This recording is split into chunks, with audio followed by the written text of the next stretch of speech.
미국의 대문호 마크 트웨인의 작품 중에 보면 1881년에 발표한 거지와 왕자라는 그러한 글이 있습니다. 내용은 이렇습니다. 톰 캔디라는 한 아이가 술 중독자의 아버지, 그리고 이 아버지를 두고 그리고 빈민가에서 태어납니다. 근데 같은 시기에 에드워드 6세가 왕궁에서 헨리 8세의 아들로 또한 태어납니다. 같은 시기에 태어났지만 이 두 아이의 운명은 전혀 다른 삶이었지요. 톰 캔디는 아버지의 강요로 어렸을 때부터 동냥을 하며 살아갑니다. 이것저것 떠돌아다니면서 거지로 사람들에게 동냥하고 살아가요. 그러나 에드워드 6세는 왕자로 왕궁에서 좋은 음식을 먹고 좋은 옷을 입고 그렇게 살아갑니다. 그러던 어느 날 이 톰 캔디가 이것저것을 구걸하다가 이 왕궁 앞에까지 오게 돼요. 여기 와서 이제 저 왕궁 안에 도대체 누가 살고 있을까? 저곳에 살면 얼마나 좋을까라는 마음으로 쳐다보다가 그만 문지기에게 잡혀요. 그리고는 거지가 왕궁 앞에서 얼쩡거린다고 심하게 매를 맞습니다. 근데 우연히 이 에드워드 6세 왕자가 그 광경을 보게 돼요. 보니까 자기 또래 아이가 매 맞고 있는 거예요. 얼른 달려가서 그 아이를 구해줍니다. 그리고 아이를 데리고 왕궁 안으로 데리고 와요. 그리고 그것에 좋은 음식을 먹여줍니다. 그리고 이제 아이와 이야기를 나누기 시작해요. 보니 같은 나이 또래예요.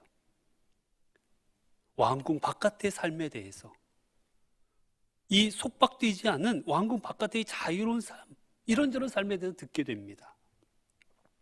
듣고 나니 이 왕궁 안에서 살던 답답했던 이 에드워드 6세에게 그 바깥의 세상이 그런 세상도 있구나, 나도 한번 나가보고 싶다라는 마음이 들 정도예요. 반면 이 톰 캔디는 왕궁에서 좋은 음식을 먹고 좋은 옷을 입은 왕자를 보고 그곳에 삶에 동경을 하게 됩니다. 나도 한 번만에 이런 삶을 살아봤으면.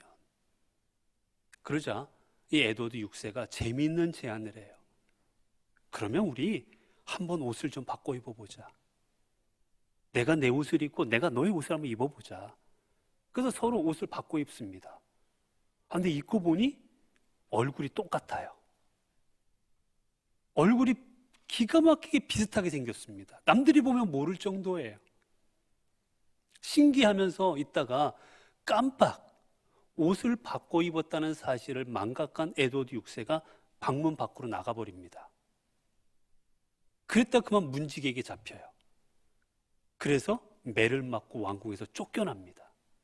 아무리 자기가 왕자라 해도 믿어주질 않지요. 졸지에 왕자가 된 톰 캔디는 난감하게 이를 데가 없습니다. 자기가 아니라고 아무리 얘기를 해도 믿어주지를 또한 않아요. 어쩔 수 없이 그때부터 왕자로 살아갑니다. 그런데 그때부터 문제지요. 식사를 하는데 식사 예법을 모릅니다. 예전에 먹었던 대로 그냥 손으로 집어 먹기도 하고 허겁지겁 먹고 자기 마음대로 해요.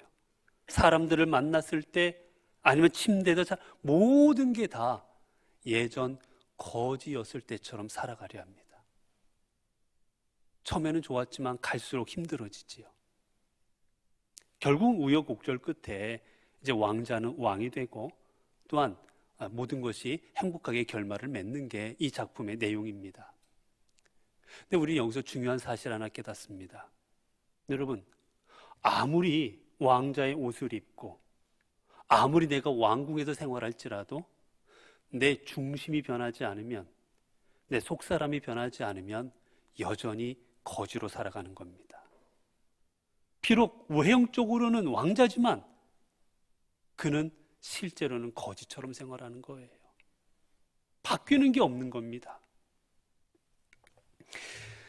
여러분, 사람이 변한다는 건 참 쉬운 일이 아닙니다. 나이가 먹고 환경이 바뀌고 그리고 한 해 한 해 세월이 갈지라도 우리는 쉽게 변하지를 않습니다. 여러분, 작년과 올해 여러분의 모습, 여러분의 삶이 좀 바뀌셨습니까? 여러분, 한 해가 바뀌었습니다. 새로운 날들을 맞이하고 있습니다. 정말 여러분들이 작년에 비해서 그만큼 더 바뀐 삶으로, 변화된 삶으로 나아가고 있으십니까? 우리는 아무리 환경이 바뀌어도 내 중심이 변하지 않으면 우리는 변하지 않습니다. 여러분, 한 해, 두 해, 세월이 지나가면서 사람은 많은 것들을 경험하게 됩니다. 내가 평소에 경험하지 못했던 일도 경험을 하고, 또 평소에 보지 못했던 일들도 보게 되고, 듣지 못했던 일들도 듣게 됩니다. 그래서 거기에서 우리는 깨달음을 얻습니다. 아, 이렇게 생활하면 되는구나.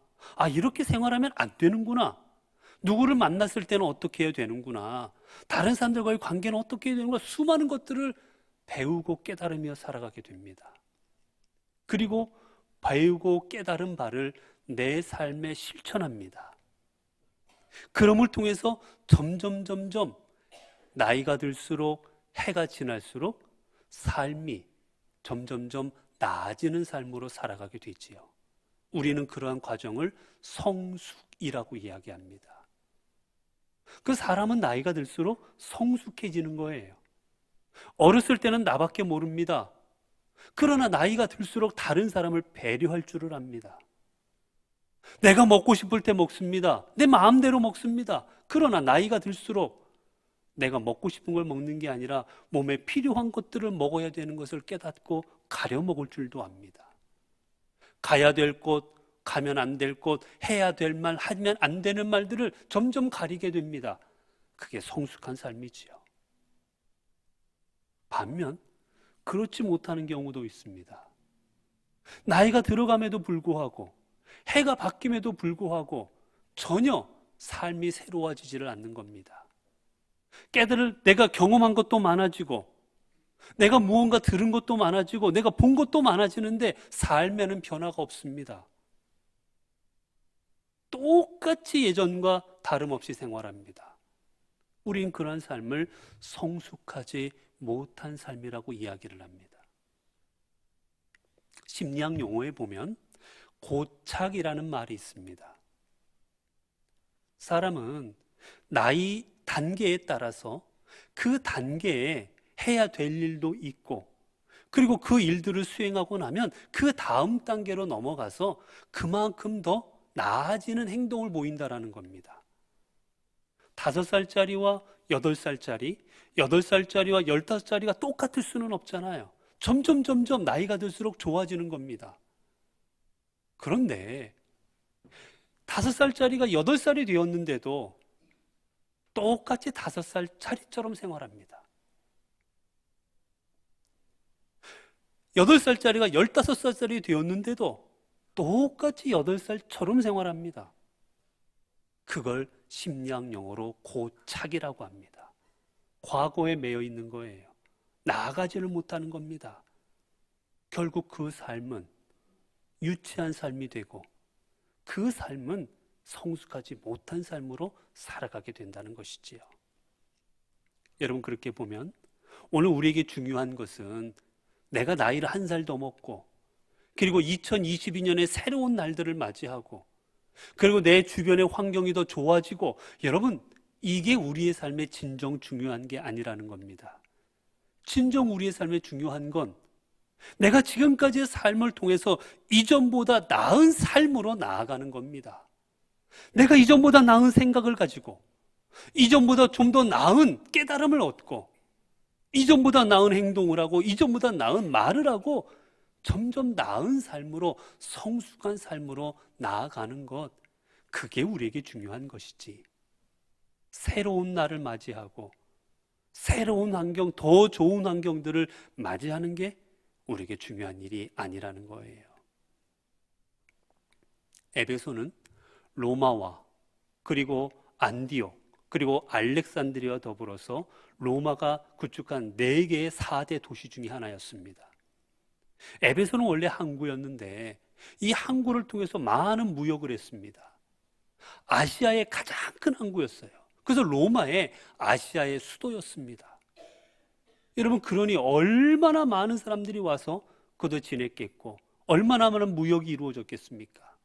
그래서 에베소는 부유한 도시였습니다. 물질이 넘쳐났어요. 게다가 이 에베소 도시는 아주 유명한 것이 있었는데 바로 아르테미스 신전이 있었습니다. 이 신전은 여신을 섬기는 신전이었는데 다산을 상징하는, 풍요로움을 상징하는 여신이었어요. 이 신전이 얼마나 거대했느냐. 여러분이 아마 로마의 아테네, 그리스의 아테네에 가시면 파르테논 신전이라고 지금까지도 그 흔적이 남아있는 유명한 신전이 있습니다. 그 꼭대기, 언덕 꼭대기에 큰 기둥 하나만 하더라도 얼마나 큰지 모르지요. 정말 그것이 다 무너지지 않았을 때의 모습이 얼마나 웅장했을지 기대가 될 정도의 웅장합니다. 그런데 이 아르테미스 신전은 이 파르테논 신전의 4배나 컸습니다. 이 안에는 아르테미스 이 여신을 섬기는 여자 사제들이 수천 명이 있었어요. 남자들을 접대하는 겁니다. 수많은 제사와 수많은 경배를 통해서 그저 남자들이 이 여사제들과 향락을 즐겼습니다. 그래서 이곳에는 이 아르테미스 신전에 이 우상을 만들어 파는 수많은 우상 만들어 파는 사람들이 있었고, 그리고 그곳에 나오는 수많은 남자들을 접대하는 여자들이 있었습니다. 풍요로움과 향락으로 넘쳐나던 도시가 바로 에베소였습니다. 여기에 제2차 전도 여행을 통해서 사도 바울이 이곳에 오게 됩니다. 그리고 이곳에 복음을 전하지요. 그리고 3차 전도 여행을 통해서 다시 이곳을 방문합니다. 그리고 이때는 무려 3년여를 이곳에 머뭅니다. 바울의 전도 여행상 가장 긴 시간을 여기에 머물면서 에베소 교인들을 가르칩니다. 예수 그리스도가 어떤 분이고 우리가 어떻게 복음 안에서 어떻게 살아가야 되는지, 진리가 무엇인지를 무려 3년여간을 여기에 머물면서 이들을 가르쳤어요. 그렇기에 그 어떤 도시의 교회들보다도 에베소 교회와 사도 바울의 관계는 더 그 관계가 친밀했습니다.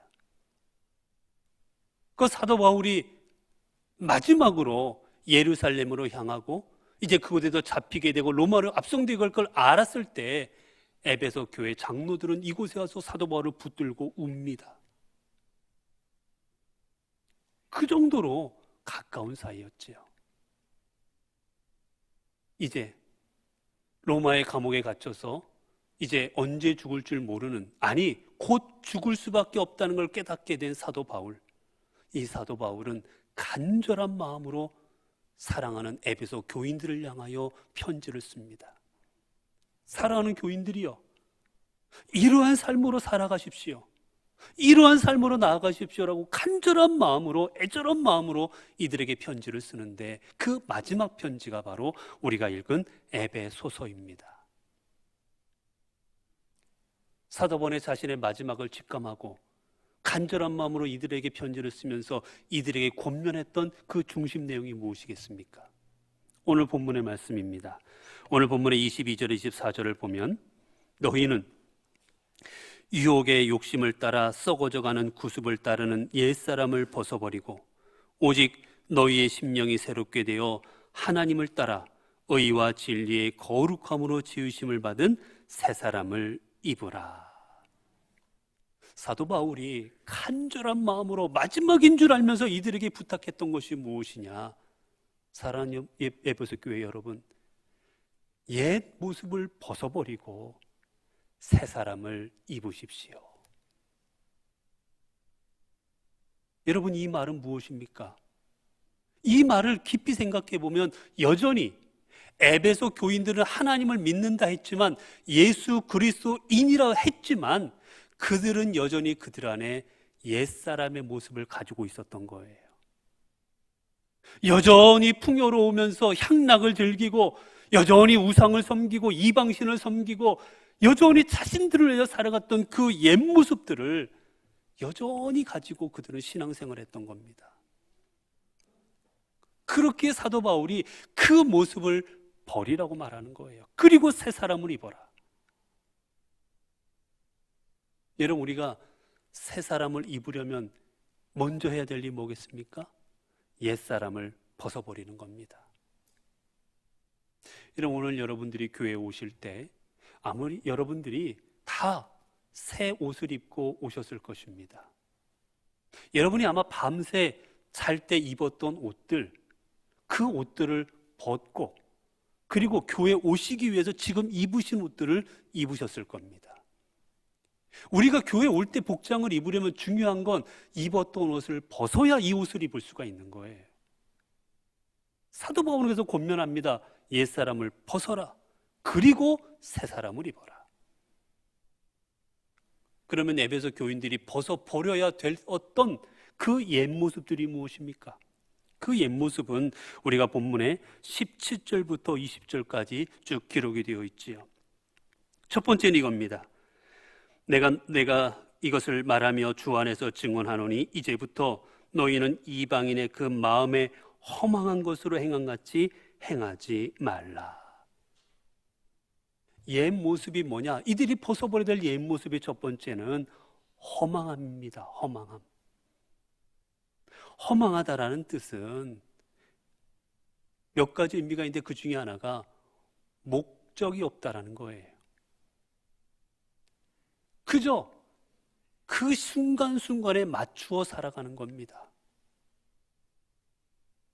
내가 이것을 통하여 내 삶을 어떻게 이루어야 되겠다는 게 아니라 지금 배고프니까 먹고, 지금 자고 싶으니까 자고, 지금 잡고 싶으니까 잡고, 눈 감고 싶으니까 눈 감고, 그저 그 순간순간에 따라 살아가는 겁니다. 에베소 교인들, 에베소 이 지역에 살아가던 수많은 사람들은 그저 오늘은 저 아르테미스 신전에 가서 여 사제들과 함께 즐기고 싶으면 가서 즐기고, 오늘 내가 저곳에 가서 놀고 싶으면 놀고, 내 육체를 위하여 그냥 놀고 지내는 게 그게 삶이다라고 생각하고 매일매일을 그냥 향락을 즐기며 살아갔습니다. 그래서 또한 이 허망하다라는 말에는 어떤 의미가 담겨지냐? 열매가 없다라는 뜻이 담겨져 있어요. 여러분, 내 육체를 위해서 허망한 것들을 쫓고 사는 삶에는 열매가 없습니다. 내 육신을 위하여 먹고 마시고 그러고 삶을 살아가면 여러분 결국 무엇이 남겠습니까? 남는 것은 흙으로 돌아가는 것뿐입니다. 그 삶으로 하나님 앞에 가져갈 게 아무것도 없는 게 되는 거예요. 그러나 에베소 사람들은 그것을 깨닫지 못하고 그저 하루하루 허무한 것을 따라서 육신을 위해 그러고 그렇게 그들은 살아갔던 것이지요. 이것에 관해서 주님께서는 비유를 통해 말씀도 하셨습니다. 한 사람이 농사를 많이 지어서 많은 곡식을 얻었습니다. 곡간을 크게 짓습니다. 다 들어가지도 못할 정도로 많이 얻게 돼서 더 곡간을 더 짓습니다. 자, 그리고 말합니다. 이제 먹고 마시고 누리자. 그때 하나님의 사자가 와서 말하지요. 오늘 밤에 내 영혼을 데려갈 것이다. 그러면 이 모든 게 누구의 것이 되겠느냐? 왜 우리가 하나님 앞에 나아갈 때 하나님 앞에 내놓을 것이 없다면 우리의 삶은 허망한 것입니다.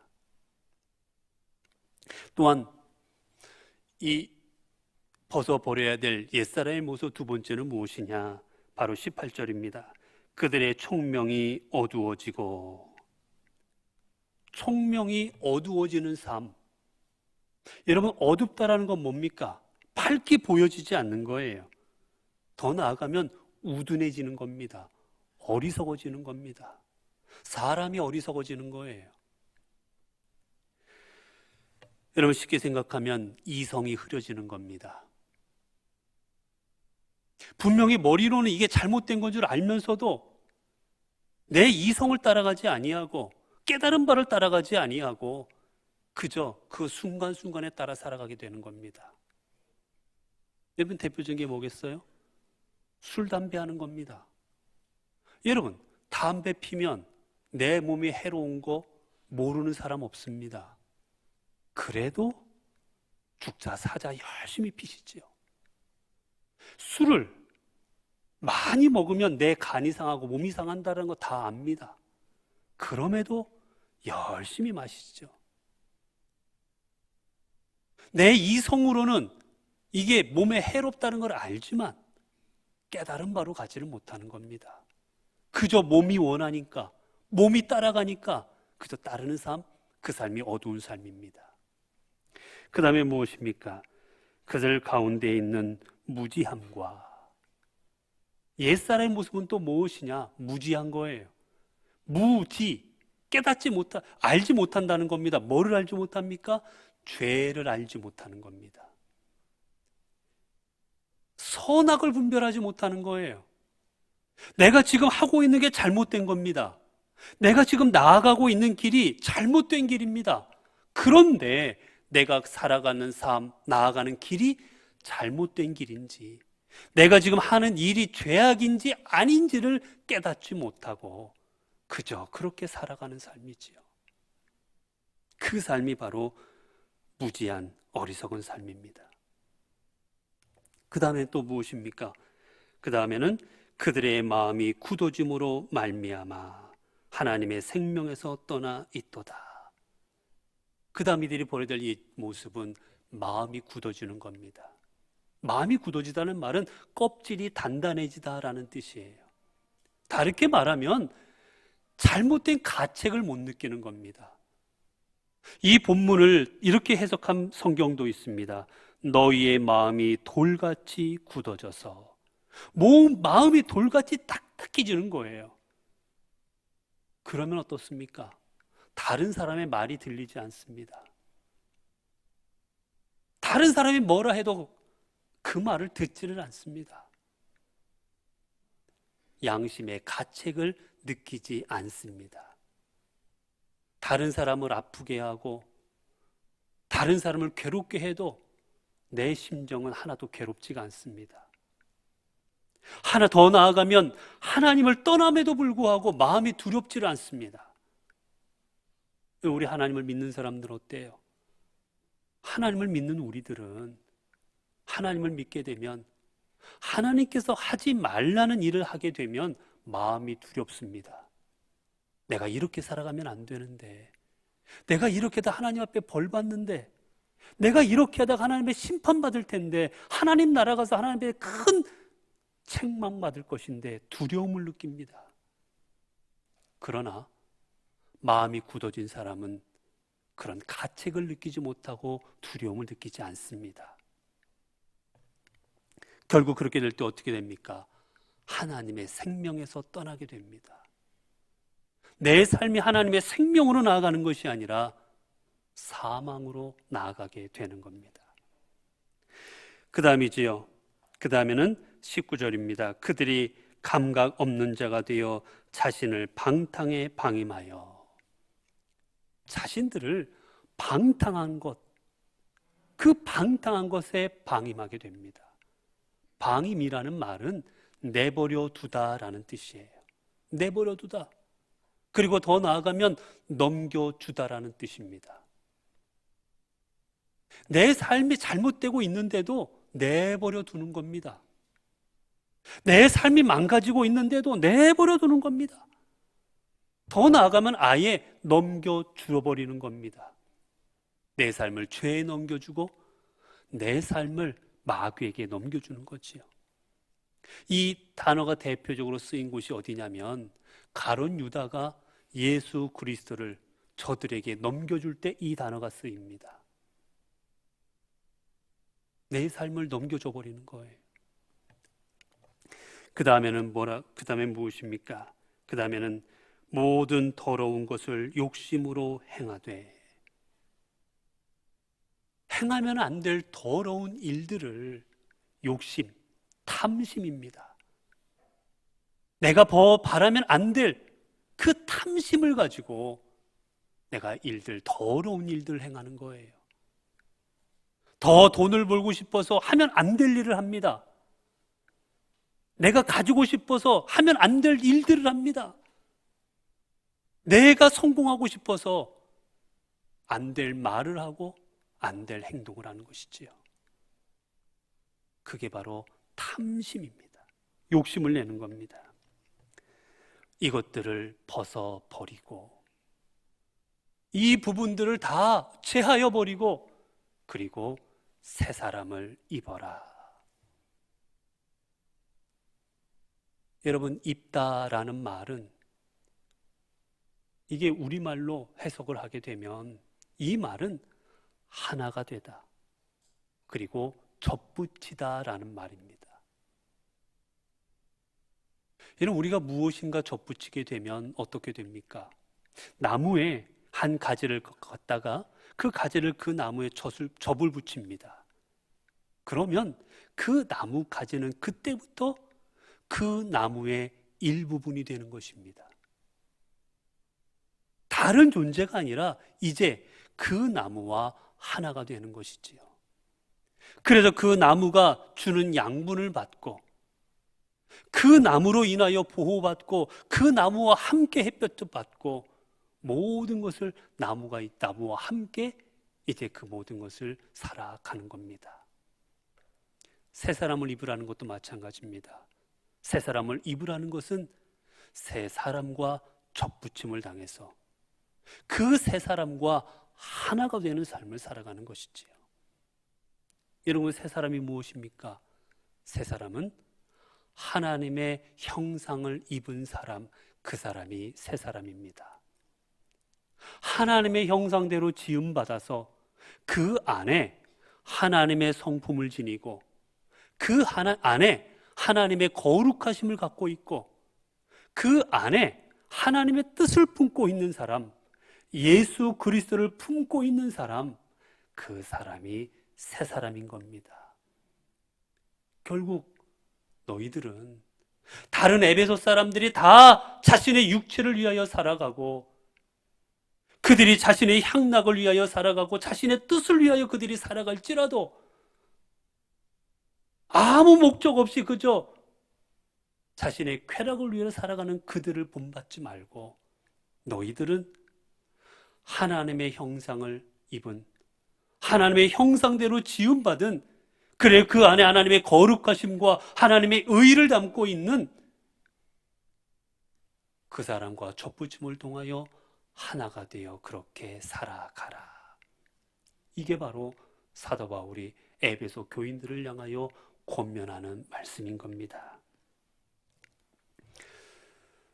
사랑하는 성도 여러분, 오늘 우리는 이제 그리스도의 몸입니다.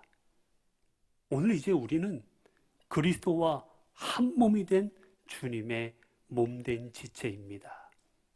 그렇게 이제 우리는 더 이상 옛사람의 모습으로, 우리는 더 이상 죄된 모습으로 그렇게 살아가는 삶이 아닌 이제 주님으로 인해서 주님 안에서 새로운 존재로, 주님 안에서 거룩한 존재로 그렇게 살아가야 될 것입니다. 그래서 오늘 사도 바울은 그래서 권면하지요. 새 사람을 뭐라고 이야기하고 있습니까? 새 사람에 대해서 그는 이렇게 말을 하지요. 새 사람은 의와 그리고 이 진리가 예수 안에 있는 것 같이 너희가 참으로 그에게서 듣고 또한 그에게 안에서 가르침을 받았을진데 하나님을 따라 의와 진리의 거룩함으로 지으심을 받은 새 사람을 입으라. 하나님을 따라 의와 거룩함으로 지음받은 새 사람이 되어라 말씀합니다. 또한 사도 바울은 갈라디아서 2장 20절을 통해 18절부터 20절을 통해 우리에게 이렇게 말씀합니다. 만일 내가 헐었던 것을 다시 세우면 내가 나를 범법한 자로 만드는 것이라. 내가 율법으로 말미암아 율법에 대하여 죽었나니 이는 하나님에 대하여 살려 함이라. 내가 그리스도와 함께 십자가에 못 박혔나니 그런즉 이제는 내가 사는 것이 아니요 오직 내 안에 그리스도께서 사시는 것이라. 이제 내가 육체 가운데 사는 것은 나를 사랑하사 나를 위하여 자기 자신을 버리신 하나님의 아들을 믿는 믿음 안에서 사는 것이라. 사도 바울은 이러한 삶에 대해 말합니다. 새 사람을 입은 사람의 삶은 내 옛 자신을 십자가에 못 박아 버리고 이제 주님 안에서 하나님을 믿는 아들을 믿는 믿음 안에서 사는 것이니라. 사랑하는 성도 여러분, 우리 하나님께서 오늘 우리에게 새로운 한 해를 허락하여 주셨습니다. 이제 더 이상 과거에 얽매이는 삶, 과거에 머무르는 삶으로 살아가지 마시기를 바랍니다. 날은 새롭게 되었는데 여전히 낡은 모습으로, 옛사람의 모습으로 살아가지 마십시오. 우리가 여전히 옛사람의 모습으로 살아갈 때 우리는, 우리의 삶은 하나님의 생명이 아닌 사망으로 나아가게 될 것이기 때문입니다. 그리고 우리가 온전히 하나님의 형상대로 지음받은 새 사람이 될 때, 그리고 우리가 주님의 새 사람이 되어 주님 안에 거하는, 주님으로 인하여 살아가는 삶이 될 때 우리에게는 하나님께서 주시는 참 생명과 구원이 임하여지게 될 것이기 때문입니다. 여러분 잊지 마십시오. 새 사람이 되는 길은 오직 하나입니다. 옛사람을 벗어버리고 옛사람을 다 제하여 버리는 것, 이 길만이 오직 새 사람을 입을 수 있는 길입니다. 기도하시겠습니다. 은혜로우신 하나님, 감사합니다. 우리에게 2021년의 날들을 지나가게 하시고 2022년의 새로운 시간들을 허락하여 주심에 감사합니다. 하나님, 그런데 주님께서는 우리에게 지난 날들을 지나가게 하시고 우리에게 새로운 날을 주셨음에도 불구하고 우리는 여전히 옛 모습대로 옛사람을 지닌 채 살아갈 때가 너무나 많습니다. 하나님, 이제 옛 모습들, 나를 위하여 살아가고 내가 내 뜻대로 살아가고 내 육신을 위해 살아갔던 모든 삶들을 이제 벗어버리고 주님의 형상을 입은, 주님의 그 성품을 닮은 새 사람으로 살아가게 하옵소서. 그래야 하나님의 생명으로 나아가는 2022년의 날들이 되게 하옵소서. 우리 주 예수 그리스도 이름으로 기도드리옵나이다. 아멘.